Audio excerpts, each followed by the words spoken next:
25 साल का एलेक्स अपने घर के बरामदे में बैठा था, पूरी तरह बेखबर कि उसकी कान में एक छोटा शिकारी छिपा हुआ है।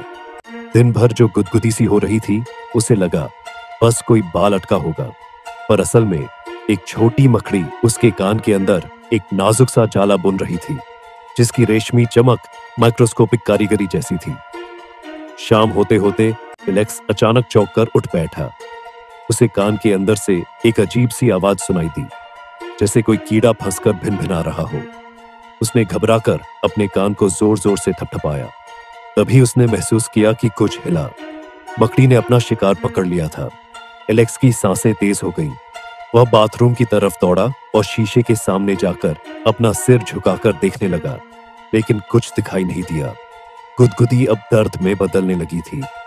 मकड़ी एलेक्स की हरकतों से डरकर उसके कान में और गहराई में चली गई। उसके कान में अजीब सी दरार जैसी आवाजें गूंजने लगी। उसका दिल तेजी से धड़कने लगा। अगर मकड़ी ने अंडे दे दिए तो, या अगर उसने काट लिया तो? ये ख्याल उसके दिमाग में कौंधने लगे।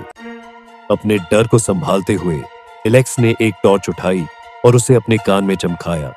शायद मकड़ी डरकर बाहर निकल आए, लेकिन कुछ नहीं हुआ। उसे चक्कर सा आने लगा। फिर अचानक उसके दिमाग में एक ख्याल आया, मम्मी का वैक्यूम क्लीनर। कुछ ही मिनटों बाद एलेक्स किचन में खड़ा था। वैक्यूम क्लीनर का नोजल उसने अपने कान से सटाया, मशीन चालू की और तेज गड़गड़ाहट के साथ मकड़ी उड़ती हुई बाहर आई। वह अपने जाले से लटक रही थी, बेबस और छोटी सी। मकड़ी थोड़ी देर बाद अंधेरे में कहीं गायब हो गई। एलेक्स ने गहरी सांस ली। अब मैं आजाद हूं, उसने खुद से कहा और मुस्कुराया।